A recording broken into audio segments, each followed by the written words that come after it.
बिस्मिल्लाहिर्रहमानिर्रहीम। अस्सलाम वालेकुम स्टूडेंट्स, मैं हूं हसन फरीद, आपका फिजिक्स टीचर।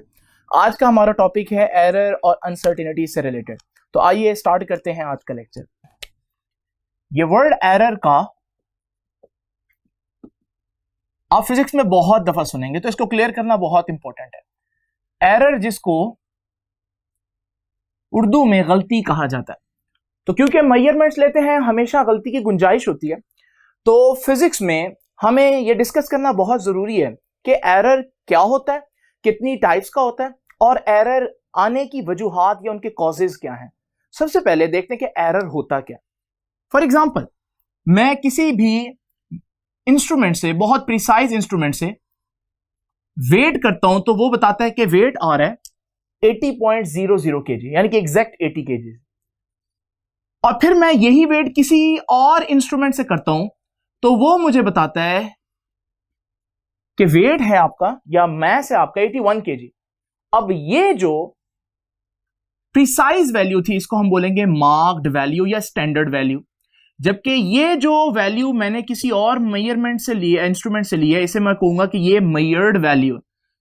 और आप देख रहे हैं कि आपकी मार्क्ड वैल्यू और मेजर्ड वैल्यू सेम नहीं है, बल्कि आपकी मेजर्ड वैल्यू मार्क्ड वैल्यू से 1 kg डिफर कर रही है। तो ये जो 1 kg है, यही हमारा एरर होगा। तो यहां से हम एरर को डिफाइन करेंगे कि what is an error. It is defined as the difference between marked value, वो जो स्टैंडर्ड वैल्यू ज्यादा प्रिसाइज मेजरमेंट से जो ली है, marked value and the measured value. तो आपकी स्टैंडर्ड वैल्यू कितनी है और जो आपने मेजर किया है उसके दरमियान जो डिफरेंस होगा उसे हम कहेंगे एरर। अब किसी भी मेजरमेंट में एरर क्यों आ सकता है, what are the causes of error, ये बहुत इंपॉर्टेंट बात है कि एरर क्यों आ सकता है किसी भी मेजरमेंट में। सबसे पहली और बड़ी ही बेसिक रीजन क्या है कि error may be due to negligence और इनएक्सपीरियंस ऑफ ए पर्सन। हो सकता है जो शख्स एक्सपेरिमेंट करने वाला है उसकी नेग्लिजेंस की वजह से, लापरवाही की वजह से, या उसके इनएक्सपीरियंस होने की वजह से कि वो मेजरमेंट वो इंस्ट्रूमेंट को ज्यादा अच्छी तरह से डील नहीं कर सकता, तो उसकी लापरवाही की वजह से या उसकी ना तजुर्बाकारी की वजह से जो है वो एरर आ सकता है। इसके अलावा error may due to faulty operators. Error आने की एक वजह हो सकता है कि आपका वो शख्स जो लैब में काम कर रहा है वो बिल्कुल परफेक्ट काम कर रहा है, लेकिन अगर इंस्ट्रूमेंट में ही कुछ मसला है तो फिर हमारे पास जो फॉल्टी ऑपरेटर्स है, एरर उसकी वजह से आएगा। और अगर ये दोनों भी ठीक हों फिर भी एरर आ सकता है, और वो एरर आ सकता है due to inappropriate method. हो सकता है जो मेथड आप यूज कर रहे हैं वो मेथड ही ठीक ना हो, तो उस अगर मेथड में ही प्रॉब्लम है तो फिर वो शख्स जितना मर्जी एक्सपीरियंस्ड हो, वो ऑपरेटर्स जो है वो बिल्कुल फॉल्टी ना हो, बिल्कुल प्रिसाइज ऑपरेटर्स हो, फिर भी आपका आंसर गलत आ गया, क्योंकि जो टेक्निक आपने डिवाइस की है उसी में प्रॉब्लम है। तो ये है हमारे पास एरर और एरर के कॉजेज। अगर आपने एक बात नोट की हो, तीनों कॉजेज में एक बात कॉमन है, और वो बात क्या कॉमन है कि अल्टीमेटली एरर की वजह डायरेक्टली और इनडायरेक्टली इंसान खुद ही है। या तो वो डायरेक्टली ही प्रॉब्लम करे, अगर ऑपरेटर्स में प्रॉब्लम है तो ऑपरेटर्स भी तो इंसानों ने ही बनाए, तो ये भी इंसानों के ही खाते में आएगी गलती। और अगर मेथड में प्रॉब्लम है तो मेथड भी जो है वो ह्यूमन बीइंग का जो है वो डिवाइस किया हुआ है। इसका मतलब यहां से हम एरर को एक और तरह से इमेजिन कर सकते हैं कि एरर वो गलती है जो इंसानों की वजह से आए। अब आप कहेंगे कि सर फिर ऐसी भी गलती होती है जिसमें इंसान का कसूर ना हो, तो यस, उसको हम कहते हैं अनसर्टेनिटी। और मैं आपको इसको एक एग्जांपल से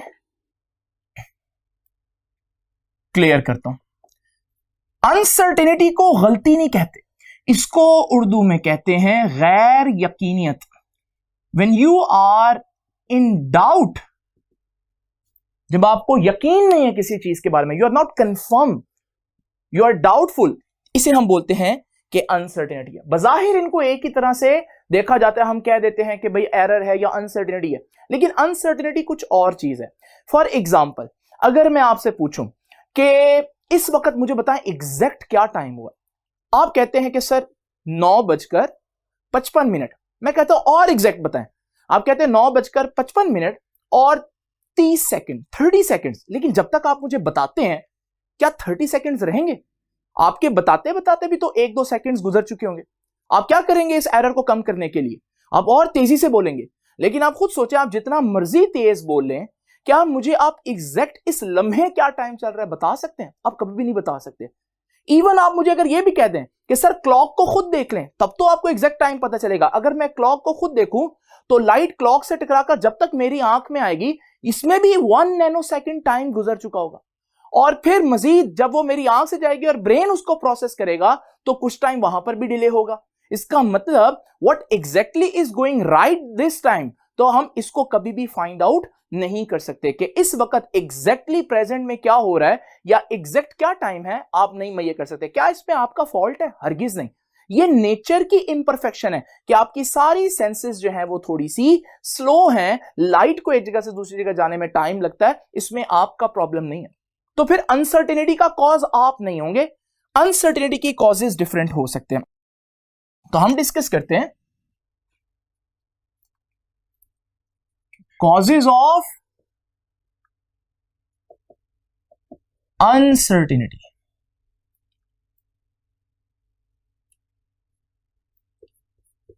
पहला कॉज है uncertainty may be due to limitation of an instrument. आइए इसको समझते हैं। इमेजिन करें कि मेरे पास एक स्केल है और मैं इस स्केल पे एक पेंसिल की मेजरमेंट लेना चाहता हूं। मैं ये पेंसिल उसके सामने रखता हूं और मैं देखता हूं कि इसकी लेंथ कितनी है। आप देख रहे हैं कि हमारे पास इंस्ट्रूमेंट के ऊपर एक रीडिंग 7.4 है और एक 7.5 है। अब 7.4 और 7.5 के दरमियान में गैप है। अब यहां पर अगर मैं आपसे पूछूं कि मुझे रीडिंग बताएं, आंसर बताएं, आप या तो 7.4 कह सकते हैं, 7.5 कह सकते हैं, दरमियान का तो आपको मालूम ही नहीं, because there is no reading between 7.4 and 7.5। अब आप मुझे अगर 7.4 बताएं तब भी आपकी इंस्ट्रूमेंट में आपकी मेजरमेंट में थोड़ा सा इशू है, और अगर आप 7.5 बताएं तब भी इशू है। क्या ये इशू आपकी वजह से? हरगिज नहीं, ये इंस्ट्रूमेंट की लिमिटेशन है। हाँ, मैं इसको इंप्रूव कर सकता हूं, बिल्कुल कर सकता हूं। अगर मैं 7.4 और 7.5 के दरमियान में भी रीडिंग्स कर दूं, दरमियान में भी मजीद डिवीजन्स कर दूं, अब आप 7.4 को चेक करने के बाद आप मजीद ये देख सकते हैं कि 7.4 से आगे 4 स्मॉल रीडिंग्स हैं, तो आप कहेंगे कि सर ये 7.44 है। अब आप 2 डेसिमल्स बता रहे हैं, लेकिन क्या अब ये एग्जैक्ट 7.44 है? तो नहीं। अब यहां पर भी 2 रीडिंग्स के दरमियान अगर मैं मजीद रीडिंग्स करूं तो इसको इंप्रूव किया जा सकता है। तो इसका मतलब आपके इंस्ट्रूमेंट की एक लिमिट होती है, जिसे हम लीस्ट काउंट कहते हैं। उससे कम अगर रीडिंग हो तो वहां पर डिवीजन्स नहीं होती और आप नहीं बता सकते। इसमें आपका फॉल्ट नहीं है, ये अनसर्टेनिटी है। आप कोई भी इंस्ट्रूमेंट यूज करेंगे उसकी एक लिमिट होती है। नंबर 2,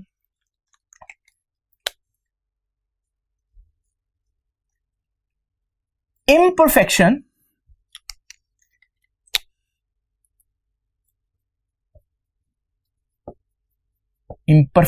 of human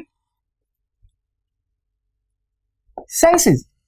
आपकी जो ह्यूमन सेंसेस हैं वो भी इम्परफेक्ट हैं। इसकी एग्जांपल मैं ऑलरेडी आपको पहले ही दे चुका हूं। जैसे अगर मैं किसी भी चीज को मेजर कर रहा हूं, फॉर एग्जांपल अगर मैं टाइम देखना चाह रहा हूं तो आप एग्जैक्ट टाइम कभी भी नहीं बता सकते, क्योंकि लाइट को एक जगह से दूसरी जगह जाने में कुछ टाइम लगता है और हमारी सेंसेस भी स्लो हैं। हम इसको एक आसान एग्जांपल से देखते हैं। फॉर एग्जांपल मैं पेंडुलम का टाइम पीरियड फाइंड आउट करना चाहता हूं। टाइम पीरियड क्या होता है? पेंडुलम एक दफा मूव करे, जितना टाइम लगेगा इसे हम टाइम पीरियड बोलेंगे। तो अगर मैं इस पूरी एक वाइब्रेशन का टाइम फाइंड आउट करूं तो जैसे ही पेंडुलम चला मैं फौरन स्टॉप वॉच ऑन करूंगा, और एक वाइब्रेशन कंप्लीट करने के बाद जैसे ही वो उसी जगह पर वापस आएगा मैं स्टॉप वॉच बंद करूंगा। लेकिन क्या मैं एग्जैक्ट उसी वक्त स्टॉप वॉच बंद कर पाऊंगा जब वो उसी एक्सट्रीम पोजीशन पर पहुंचेगा? मैं थोड़ा सा अर्ली हो सकता हूं, मैं थोड़ा सा लेट हो सकता हूं, क्योंकि मेरी सेंसेस जो है वो एग्जैक्ट परफेक्ट नहीं है। तो यहां जो एरर आएगा वो भी हमारे पास वो एक अनसर्टिनिटी होगी कि आपने क्या एग्जैक्ट उस लम्हे जब पेंडुलम वापस आया है, क्या आपने स्टॉप वॉच जो है वो दबाई है या नहीं। तो इसका मतलब ये रिएक्शन टाइम जो है ये किसी भी ह्यूमन बीइंग का परफेक्ट नहीं हो सकता। हर एक चीज को रिएक्शन, कुछ ना कुछ रिएक्शन टाइम चाहिए होता है। इसी तरह हम कह सकते हैं एक और कॉज है अनसर्टिनिटी का, और वो है वेरिएशन इन नेचुरल प्रोसेस। आपके जितने नेचुरल प्रोसेस है उसमें कुछ ऐसी वेरिएशंस है जिनको आप कभी भी प्रिडिक्ट नहीं कर सकते। मिसाल के तौर पर आपको मालूम है ना कि एटम के अंदर इलेक्ट्रॉन्स जो है वो हायर शेल से लोअर एनर्जी शेल पर जंप करते हैं, लेकिन एक इलेक्ट्रॉन हमें मालूम है हाई से लो पर जंप करेगा, लेकिन हमें यह मालूम नहीं है कि एग्जैक्ट किस लम्हे वो जंप करेगा। तो क्योंकि यहां पर भी एक अनसर्टिनिटी है, यू आर नेवर श्योर कि इलेक्ट्रॉन जंप करेगा इस लम्हे या नहीं करेगा। इसमें आपका कसूर नहीं है, नेचर ने इसको आपसे वैसे ही हिडन रखा हुआ है, ये इंफॉर्मेशन आप तक कभी भी एग्जैक्ट नहीं पहुंच सकती। ये है हमारे पास अनसर्टिनिटी और ये है हमारे पास एरर्स। तो हमने देखा कि एरर और अनसर्टेनिटी में अगर बेसिक डिफरेंस देखें तो एरर एक ऐसी चीज है जिसमें ज्यादा रोल जो है वो ह्यूमन बीइंग्स का है, जबकि अनसर्टेनिटी एक ऐसी चीज है जो हमारी नेचर वाइज ह्यूमन बीइंग जिस तरह से इम्परफेक्ट बने हुए हैं और उस वजह से अगर कोई प्रॉब्लम आती है तो हम उसको कहते हैं कि ये अनसर्टेनिटी है। आज का हमारा टॉपिक ज्यादा रिलेटेड है एरर से। अनसर्टेनिटीज को हम डिटेल में देखेंगे बाद के लेक्चर्स में। तो जरा देखते हैं एरर कितने टाइप का हो सकता है।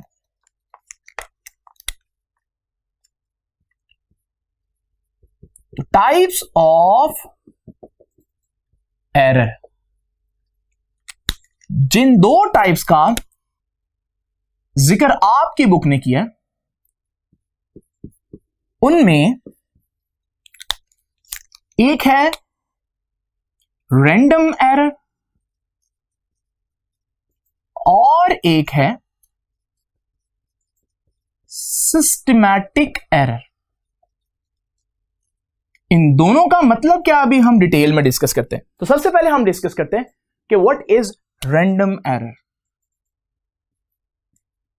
यह बहुत इंपॉर्टेंट शॉर्ट क्वेश्चन है, तो याद रखिएगा जब भी आपको रैंडम एरर का शॉर्ट क्वेश्चन आए तो आपको तीन चीजें मेंशन करनी है। व्हाट इज रैंडम एरर, कि होता क्या है। Number 2, what is the cause of random error. Number 3, how can we minimize और reduce this kind of error. इस तरह के एरर को कम करने के लिए क्या लाहे अमल होना चाहिए, क्या तरीका कार होना चाहिए। तो देखते हैं रैंडम एरर, एक एग्जांपल से समझते हैं। ये देखिए स्टूडेंट्स, यहां पर हमारे पास वर्नियर कैलिपर है और मेरे पास ये वर्नियर कैलिपर से इस बॉल का रेडियस फाइंड आउट कर रहा हूं। अब इमेजिन करें, क्योंकि मुझे मालूम है कि मैं इस वर्नियर कैलिपर के जॉज में जब इस बॉल को रखूंगा तो फिर मेरे पास जो रीडिंग आएगी वो इसका डायमीटर आ जाएगा। अब मैं इसका डायमीटर फाइंड आउट करना चाह रहा हूं। मैंने इस बॉल को इस तरह से रखा, कोई और भी हमारे पास आंसर आ गया लाइक 2.3 सेंटीमीटर। अब इमेजिन करें कोई और शख्स इसी इंस्ट्रूमेंट को और इसी बॉल को यूज करते हुए डायमीटर इसका फाइंड आउट करता है। हो सकता है वो जॉज को बंद करते हुए थोड़ा सा ज्यादा प्रेस कर दे। अगर वो ऐसा कर देगा तो जब वो इसका आंसर निकालेगा तो हो सकता है आंसर अब पहले से कम है 2.2 सेंटीमीटर। और अगर कोई और शख्स हो वो इसको प्रेस कर दे तो हमारे पास, और ज्यादा प्रेस कर दे तो हमारे पास 2.1 सेंटीमीटर आ जाएगा। इसका मतलब एक ही इंस्ट्रूमेंट है, एक ही कंडीशन है, एक ही हमारे पास चीज है जिसकी मेजरमेंट ली जा रही है, मगर हमारे पास डिफरेंट आंसर्स आ रहे हैं। ये एक ऐसा एरर है जिसे हम बोलते हैं random error. But why we are calling it a random error? Because random means बेतरतीब, जिसका आप गेस ना कर सके। तो अब मुझे आइडिया नहीं है कि पहले जो आंसर आया वो उसमें फिर कम होता गया, फिर 2.2 आया, फिर 2.1 सेंटीमीटर आया। लेकिन अगर अब मैं किसी शख्स को यही इंस्ट्रूमेंट दूंगा तो उसका आंसर में कितना एरर आएगा, आई कैन नॉट गेस। इसे बोलते हैं कि ये रैंडम एरर है। तो what is random error? Random error is set to occur, कहा जाता है कि रैंडम एरर तब होगा when repeated measurement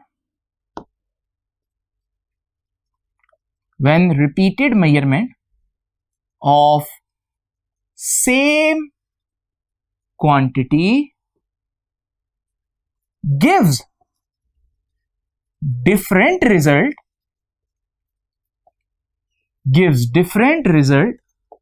under same condition. Same condition है, सेम इंस्ट्रूमेंट है, और फिर भी आपके पास कैसे रिजल्ट्स आए? डिफरेंट रिजल्ट आए। तो फिर आप कहेंगे ये कैसा एरर है? रैंडम एरर है। अब रैंडम एरर का कॉज, जैसे कि मैंने आपको बताया, 2-3 चीजें हमने डिस्कस करनी है। तो अब जरा देखते हैं कि रैंडम एरर का कॉज क्या होगा, वजह क्या होगी। रैंडम एरर की कोई भी वजह हो सकती है। इसको आपकी बुक लिखेगी कि random error may be due to unknown causes. मिसाल के तौर पर मैं रेजिस्टेंस मेजर कर रहा हूं, और मैं रेजिस्टेंस मेजर करने के लिए सुबह आकर उसी रेजिस्टर की रेजिस्टेंस मेजर करता हूं तो 2 ओम होती है। फिर मैं शाम को आता हूं, वही रेजिस्टर, वही इंस्ट्रूमेंट, वही लैब, लेकिन रेजिस्टेंस आती है 1.8 ओम्स। अब मैं हैरान होता हूं कि ये इतना डिफरेंस क्यों आ रहा है, हालांकि सेम चीजें सब। तो फिर मुझे जहन में आता है कि जब मैं शाम को आया तो मौसम जरा ठंडा था, टेम्परेचर कम हो गया, और टेम्परेचर ने हमारी रेजिस्टेंस को अफेक्ट किया होगा। Like I am not sure, that is why I will say कि this the cause of a random error is an unknown cause, you can not predict it. आप एग्जैक्ट नहीं बता सकते कि किस चीज ने मेरी मेजरमेंट को खराब किया है, लेकिन आप गेस कर सकते हैं, जैसे कि मैंने बताया कि टेम्परेचर का इफेक्ट हो सकता है, लेकिन it could be any other effect also. It could be due to humidity, ये नमी, हवा में नमी की वजह से हो सकता है, प्रेशर की वजह से हो सकता है। तो ये है हमारे पास रैंडम एरर के cause. Now last but not the least, very important thing, how to minimise random error. मैं इसको बोलता हूं reduction of random error. Reduction of random error, इसको हम ये कहते हैं रेमेडी ऑफ रैंडम एरर। कि रैंडम एरर आ जाए तो रेमेडी यानी उसका इलाज क्या है, जरा देखते हैं। पहले तो वही एग्जांपल वर्नियर कैलिपर वाली लेते हैं। आप मेजरमेंट ले रहे हैं वर्नियर कैलिपर से, कभी मेजरमेंट आई 2.2 सेंटीमीटर, फिर मेजरमेंट आई 2.1 सेंटीमीटर, फिर मेजरमेंट आई 2.0 सेंटीमीटर, और इस तरह से बहुत सी मेजरमेंट आई। मैं सिर्फ एज एन एग्जांपल 3 मेजरमेंट्स यहां पर लिखता हूं। जरा इमेजिन करें इन तीनों में से कोई एक सही है। अब हमें नहीं मालूम, क्योंकि यही तो एरर है। सपोज कीजिए अगर मैं 2.2 को सिलेक्ट कर लेता हूं और असल मेजरमेंट थी 2.0, तो मैंने कितनी गलती कर दी इस सिलेक्शन में? 0.2 की, क्योंकि मैंने 2.2 सिलेक्ट किया और ये 2.0 था। और अगर मैं 2.0 सिलेक्ट करता हूं और असल में वो 2.2 है, तब भी मैंने 0.2 की मिस्टेक की। आप मुझे बताएं, अगर आप अपने एरर को कम करना चाहते हैं, एक्सपेक्टेड एरर को कम करना चाहते हैं, तो आप कौन सी मेजरमेंट चूज करेंगे?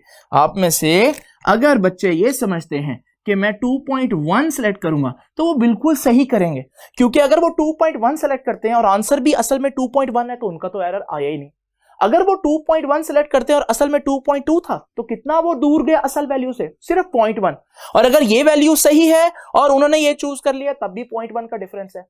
तो वहां पर अगर मैं एक्सट्रीम वैल्यू सेलेक्ट करूं तो मेरा एरर बढ़ सकता है, लेकिन अगर मैं बिल्कुल मिड वाली वैल्यू, जिसे हम कहते हैं एवरेज वैल्यू, सेलेक्ट करूं, तो क्योंकि मैं बिल्कुल दरमियान में हूंगा, तो ना इधर से एरर ज्यादा बनेगा ना इधर से एरर ज्यादा बनेगा।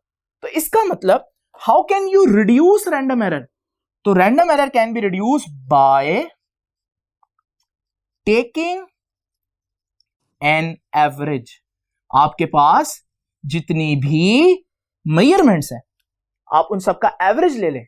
ऐसा करने से जो आपकी एवरेज वैल्यू होगी, वो क्योंकि एवरेज होगी, वो दरमियान में होगी, सैंडविच्ड होगी, तो फिर उसका एक्सट्रीम से ज्यादा एरर बन नहीं सकता। तो इसका मतलब जब भी आपके पास इस तरह की सिचुएशन हो, तो आप कोशिश करेंगे कि एवरेज वैल्यू यानी कि जो दरमियान में मिडिल वैल्यू, उसको सेलेक्ट करें। ये था थोड़ा सा तारुफ रैंडम एरर के बारे में। अब जरा डिस्कस करते हैं कि सिस्टमैटिक एरर क्या होता है। सिस्टमैटिक एरर के बारे में भी हम 3 ही बातें पढ़ेंगे। Now, what is systematic error? Random means बेतरतीब. You cannot guess it. But systematic जैसे वर्ड निकल रहा है सिस्टम से, there must be a system in this error, यानी कि एरर तो है लेकिन इस एरर के पीछे भी एक सिस्टम है, एक तरीका एक कार है, और आप इसको गेस भी कर सकते हैं कि अब के एरर कितना आएगा। ये कैसे हो सकता है? जरा इमेजिन करें, मेरे पास फिर से एक स्केल है। इस स्केल में अगर आप देखें गौर से, क्या आपको कुछ मसला नजर आ रहा है? इस स्केल में एक रीडिंग मिस है, तो 3 के बाद 4 नहीं है बल्कि 5 है। अब अगर आप एक पेंसिल रखते हैं और स्केल उसकी लेंथ बताता है 8 सेंटीमीटर, तो क्या वो असल में 8 सेंटीमीटर की होगी? वो तो असल में 7 सेंटीमीटर की होगी, क्योंकि आपकी तो एक पूरी की पूरी रीडिंग मिस है। अगर स्केल बताता है 9 सेंटीमीटर तो आप फौरन समझ जाएंगे ये 8 सेंटीमीटर की, और अगर स्केल बताता है 10 सेंटीमीटर तो आप समझ जाएंगे कि वो 9 सेंटीमीटर की। इसका मतलब आप देख रहे हैं एरर रैंडम नहीं आ रहा, बल्कि हमें पहले ही पता है एरर कितना आना है, एक एक का एरर आना है। 1 सेंटीमीटर हर बंदा गलत होगा। अगर मुझे पता है कि मैं किसी शख्स को ये इंस्ट्रूमेंट देने लगा हूं, मैं इंस्ट्रूमेंट देने से पहले प्रिडिक्ट कर सकता हूं कि उसका एरर कितना आ सकता है, 1 centimetre. You can predict it, क्योंकि इसमें एक सिस्टम है, इसे हम बोलते हैं सिस्टमैटिक एरर। तो रैंडम एरर क्या था कि give different results in the same condition, लेकिन सिस्टमैटिक एरर में क्या है कि it produces consistent difference in all readings. तो ये है हमारे पास सिस्टमैटिक एरर की डेफिनेशन। तो systematic error refers to an affect, ये एक ऐसा असर है विच इन्फ्लुएंसेस मींस असर डालना, विच इन्फ्लुएंसेस जो असर डालेगी ऑल दी मेजरमेंट्स इक्वली। तो ये आपकी सारी मेजरमेंट्स को एक जैसा असर डालेगी। जैसे उस एग्जांपल में आपकी सारी मेजरमेंट एक एक सेंटीमीटर अपनी असल वैल्यू से हटी होंगी। अब जरा देखिए, हमारे पास दूसरी बात हमने डिस्कस करनी है, सिस्टमैटिक एरर का कॉज क्या है। जैसे कि मैंने अभी बताया सिस्टमैटिक एरर, अभी जो एग्जांपल देखी हमने स्केल की, उसमें क्या जो है ना वो रीजन थी, इनकरेक्ट मार्किंग थी, आपकी एक पूरी की पूरी मार्किंग मिस है। तो फिर यहां पर हम कहेंगे कि सिस्टमैटिक एरर की वजह है इनकरेक्ट मार्किंग्स। इसकी रीजन पुअर कैलिब्रेशन भी हो सकती है। जैसे अगर आप कोई सस्ता स्केल लेकर आए, जैसे लकड़ी का स्केल है, तो आप देखेंगे कि उसमें सारी वैल्यूज एक जैसा करीब नहीं होंगी, बल्कि कहीं कहीं ऐसी जगह भी आती है जहां वैल्यूज आप देखते हैं कि यार मार्किंग ज्यादा दूर है। और फिर हमारे पास तीसरी चीज क्या है? तीसरी चीज है it may occur due to zero error. Zero error क्या होता है? जब आपका इंस्ट्रूमेंट का, जैसे वर्नियर कैलिपर का जीरो एरर क्या होता है कि दोनों जीरोस, दोनों स्केल के जीरोस, मेन स्केल और वर्नियर स्केल के जीरोस कंसाइड ना करें। अगर आपका जीरो ही थोड़ा सा आगे तो फिर आपकी जितनी भी मेजरमेंट्स लेंगे वो सारी ही थोड़ी सी ज्यादा होंगी, और अगर जीरो कम पीछे है तो फिर हमारे पास सारी मेजरमेंट्स ही थोड़ा थोड़ा डिफर करेंगे। अब ये है causes. Last thing, reduction, how to minimise this kind of error. आप इस तरह के एरर को किस तरह से कम कर सकते हैं। अब सिंपल जो मैंने स्केल की एग्जांपल ली, आपको पता है सबका आंसर कितना ज्यादा आ रहा है, 1 सेंटीमीटर। तो मैं क्या करूंगा कि मैं जिसको भी स्केल दूंगा या जो भी उस स्केल से मेजरमेंट लेने लगा, मैं उसको पहले ही बता दूं कि भाई आपका जो भी आंसर है ना उसमें से 1 सेंटीमीटर निकाल देना, क्योंकि हमें पता है कि आपका आंसर 1 सेंटीमीटर ज्यादा आएगा। यहां से क्या होगा, यहां से हमने एक करेक्शन फैक्टर अप्लाई कर दिया। हमने एक करेक्शन फैक्टर अप्लाई कर दिया कि आपका इतना एरर है, हमें क्योंकि मालूम है एरर, हम उसी को माइनस करते जाएंगे। इन केस ऐड भी कर सकते हैं अगर हमारा आंसर एक्सपेक्टेड वैल्यू से कम आ रहा है। तो इसका मतलब रिडक्शन में सबसे इंपॉर्टेंट बात, of correction factor can be applied. A correction factor can be applied. आप एक करेक्शन फैक्टर भी अप्लाई कर सकते हैं इसको रिड्यूस करने के लिए। और अगर आपने करेक्शन फैक्टर की एग्जांपल देखनी हो तो मैं आपको एक रियल एग्जांपल देता हूं। पहले मैं आपको एक मिसाल देता हूं जिसमें दो क्लॉक्स हैं आपके पास, सपोज करें इमेजिन करें एक क्लॉक किसी वजह से फास्ट है, और जब 1 घंटा गुजरता है तो एक क्लॉक पर तो 1 घंटा गुजरता है, लेकिन दूसरी क्लॉक पर 1 घंटा और 1 सेकंड गुजर जाता है। अब आप क्या करेंगे, इस पे करेक्शन फैक्टर अप्लाई करेंगे। आपको मालूम है कि एक दूसरी जो फास्ट क्लॉक है वो 1 सेकंड ज्यादा दे रही है, तो आप हर घंटे के बाद उसका 1 सेकंड कम कर दें। लेकिन अब आप कहेंगे सर ये तो सारा दिन इसी में लगे रहेंगे, तो फिर अगर आप इसको डेली नहीं कर सकते, आप इसको जो है ना वो ऑरली नहीं कर सकते, आप इसको डेली कर ले। आपको पता है 24 घंटे, हर घंटे में 1 सेकंड बढ़ा है, तो आप एक दिन के बाद 24 सेकंड पीछे कर दें। इसी तरह अगर आप ये भी नहीं कर सकते तो आप मंथली बेसिस पर कैलकुलेट करके उसको करेक्शन फैक्टर कर लें। आप कहेंगे सर ऐसा कहां होता है दुनिया में, तो ऐसा ही होता है दुनिया में। आप लोगों ने लीप ईयर का नाम सुना होगा। आपको मालूम है कि एक दिन, एक साल जो है वो 365 दिन का होता है, 365 डेज, लेकिन ये हकीकत नहीं है। एक साल 365 दिन और 6 घंटे का होता है। अब ये 6 घंटे बीच में, ये तो अच्छी बात नहीं है, तो उन्होंने क्या किया कि वो साल 365 का ही रखते हैं, 6 घंटे बीच में से निकाल देते हैं। वो कहते हैं सपोज करो 6 घंटे है ही नहीं, और फिर इसी तरह अगले साल भी 365 दिन और फिर 6 घंटे खा गए, फिर तीसरे साल 365 दिन, चौथे साल 365 दिन, हर दफा वो 6 घंटे खाते रहते हैं।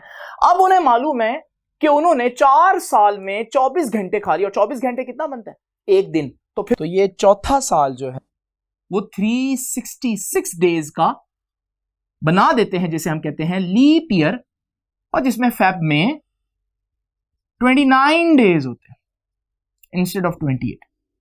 सो what they are doing, scientist are applying a correction factor.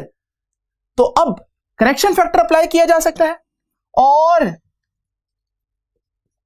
Last जो हमारे पास रेमेडी है वो ये है कि वी कैन कंपेयर इंस्ट्रूमेंट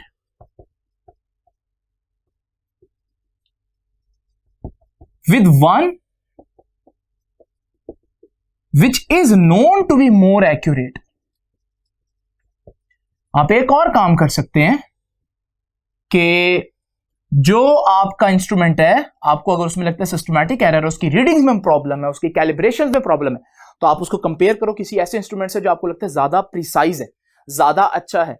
तो फिर आप वहां से कंपैरिजन करके उसमें से जो भी आपकी मार्किंग है उसको, जो भी गलत मार्किंग है उसको करेक्ट कर लें। ये था हमारे पास आज का टॉपिक कि एरर्स क्या होते हैं, एरर्स कितनी टाइप्स के होते हैं, और डिफरेंट टाइप्स के एरर को हम किस तरह से मिनिमाइज करते हैं अपनी मेजरमेंट्स में।